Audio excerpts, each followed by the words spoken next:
Hello everyone, आज है 23 मई और आज इस वीडियो में हम बात करने जा रहे हैं रतन इंडिया पावर के बारे में। 14 रुपए का शेयर है, आज 5% का अपर सर्किट लग चुका है और देखा जाए तो एक महीने में 63% की बड़ी रफ्तार यहाँ पर आई है।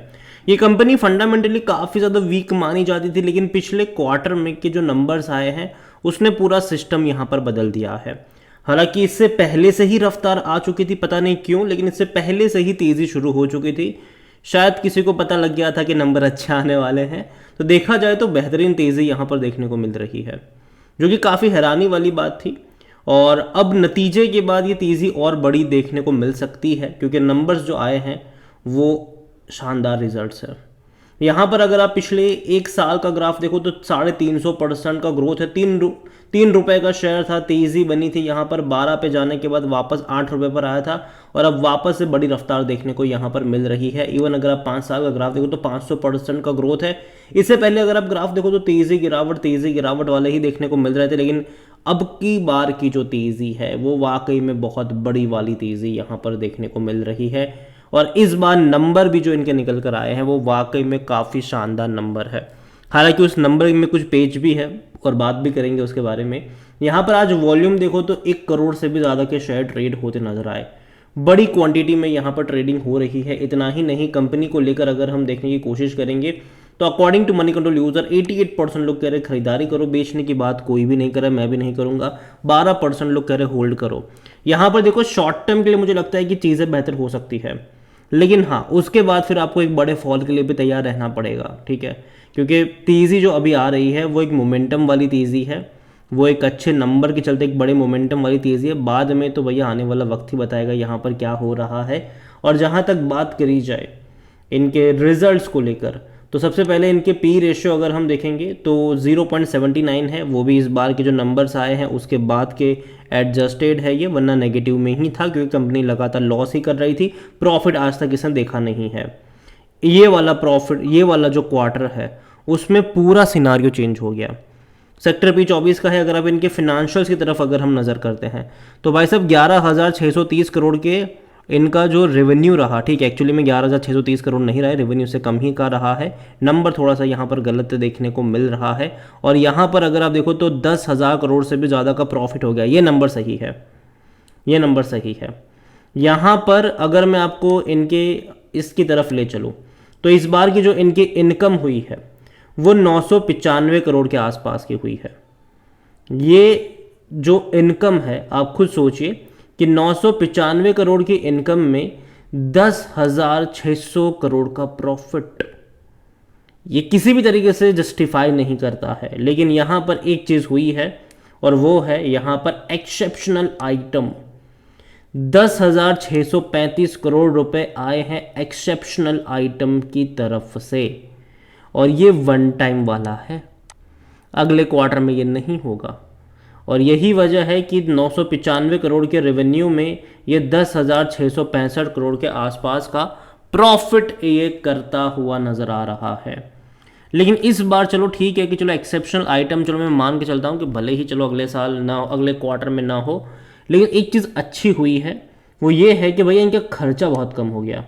अगर टोटल एक्सपांस देखोगे तो इस बार 1,015 करोड़ का रहा है, जो कि इनकम के मुकाबले तो कम ही है, नेगेटिव में ही है। अगर आप देखोगे प्रॉफिट बिफोर एक्सेप्शनल आइटम देखोगे तो 20 करोड़ का आपको लॉस देखने को मिल रहा है, लेकिन ये एक्चुअली में बेहतर है इससे पहले के 572 करोड़ के मुकाबले और पिछले साल के 460 करोड़ के मुकाबले, क्योंकि खर्चे इनके बहुत कम हो गए इस बार। हालांकि जो कॉस्ट ऑफ फ्यूल पावर वगैरह है वो तो बढ़ा ही है, ठीक है, वो तो 650 करोड़ रहा ही है, जो कि पिछले साल 619 करोड़ का था। लेकिन जो मेजर खर्चा इनका रिड्यूस हुआ है वो फाइनेंशियल कॉस्ट है, वो सिर्फ 240 करोड़ की रही है, जो कि इससे पहले 720 करोड़ की थी और पिछले साल 650 करोड़ की थी। तो जो फाइनेंशियल कॉस्ट यहाँ पर ड्रास्टिकली रिड्यूस हुई है, ये एक बहुत बड़ी चीज़ है। और फाइनेंशियल कॉस्ट का रिड्यूस होने का मतलब है डेट जो है वो कम हो रहा है इनका। और ये जो एक्सेप्शनल आइटम है, अगेन मैं कह दूँ मैं इससे ज़्यादा एक्साइटेड नहीं हूँ। मैं एक्साइटेड हूँ इनके खर्चे को कम होने को लेकर, इनके फाइनेंशियल कॉस्ट को कम होने को लेकर। तो जो लॉस हमें देखने को, इवन अगर आप देखोगे कि जो पहले before tax before exceptional item अगर आप देखो तो 20 करोड़ का ही लॉस हुआ है, जो इससे पहले 500-600 करोड़ का हुआ करता था। तो ये एक पॉजिटिव चीज़ हुई है यहाँ पर, और जिसके चलते कह सकते हैं कि तेज़ी है। और इवन टैक्स के ज़रिए भी इनको पैसा मिला है, 50 करोड़ रुपए टैक्स से भी मिला हुआ है। तो देखा जाए तो 10,665 करोड़ रुपए इसीलिए इनका प्रॉफिट आपको देखने को मिल रहा है, जबकि रेवेन्यू सिर्फ 9,000 करोड़ से भी कम का रेवेन्यू है इनका। 1,000 करोड़ से भी कम के रेवेन्यू में 10,665 करोड़, और ये बहुत बहुत बहुत बड़ा अमाउंट है, और तेज़ी की वजह भी है। और हालांकि जैसे कि मैंने शुरुआत में कहा, मैं इस एक्सेप्शन आइटम से मैं एक्साइटेड नहीं हूँ।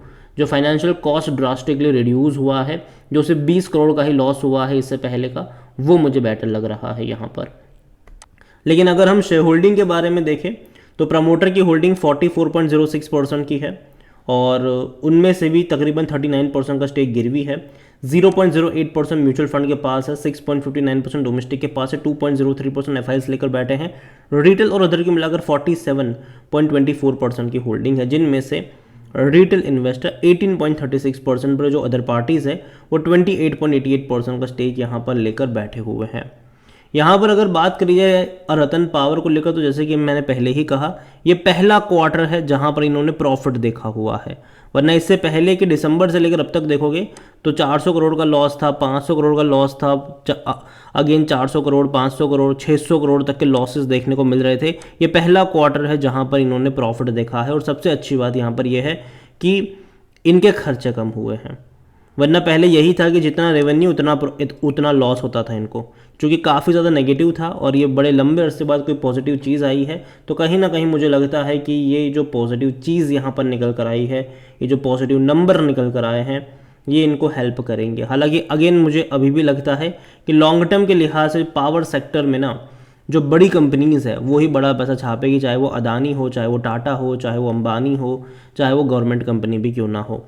ये कंपनियां शॉर्ट टर्म की तेज़ी दिखाएंगी इन खबरों के चलते, लेकिन बाद में वहीं पर आके खड़ी हो जाएंगे जहां से ये शुरू हुआ था। हालांकि अगेन ये 3-4 रुपये अब नहीं जाने वाला है, अच्छी तेज़ी आई है, अभी लगातार तेज़ी देखने को मिलेगी, लेकिन जब गिरावट भी आएगी तो याद रखिएगा कि आपको फॉल भी ऐसे ही देखने को मिलेंगे, ठीक है, ऐसे ही फॉल देखने को मिलेंगे जो पहले देखने को मिले। तो अभी भी यहाँ पर तेज़ी कंटिन्यू रहेगी, क्योंकि नतीजे कल ही आए हैं इसके, ठीक है, कल ही रिजल्ट्स आए हैं, और आज तेज़ी है, कल भी तेज़ी देखने को मिलेगी, अगले हफ्ते भी कुछ दिन तेज़ी देखने को मिलेगी।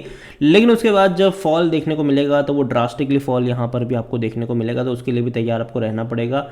अगेन मैं कहूँगा यहाँ पर कि नंबर जो आए हैं वो मेरे हिसाब से अच्छे नंबर है, ठीक है। अगेन ये मेरा पर्सनल ओपिनियन है, कोई भी इन्वेस्टमेंट एडवाइस नहीं है यहाँ पर। वीडियो को यहीं पे एंड करता हूँ, पसंद आया हो तो लाइक करें, शेयर करें, चैनल पर पहली बार है तो प्लीज़ सब्सक्राइब करें।